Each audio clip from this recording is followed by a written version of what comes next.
Seoul, South Korea. On Saturday, tens of thousands of protesters from the labor movement marched through the capital of South Korea to protest attempts by the government to compel thousands of truckers who had gone on strike over the cost of freight to return to work. The rallies in Seoul's vicinity of the National Assembly were not immediately associated with any reports of serious altercations or injuries.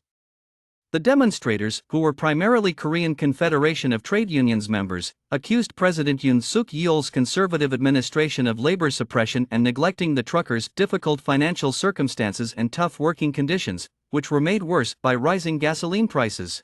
Since last week, thousands of cargo truckers' Solidarity members have been on strike, demanding that the government extend the minimum freight rate program, which is set to expire at the end of 2022. Although shipping containers and cement are presently covered by the minimum rates, the strikers also demand that other types of cargo be included.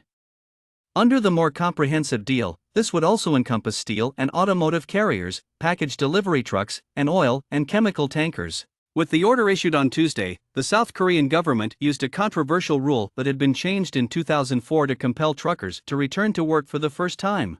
Failure to comply without a justifiable reason is penalized by a maximum fine of 30 million won, $22,400, or a 3-year prison sentence.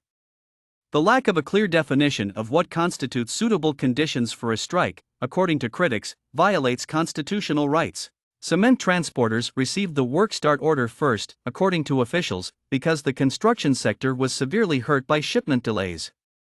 As a second step, they claim they are thinking about extending the order to drivers who transport fuel, citing worries about potential shortages at gas stations.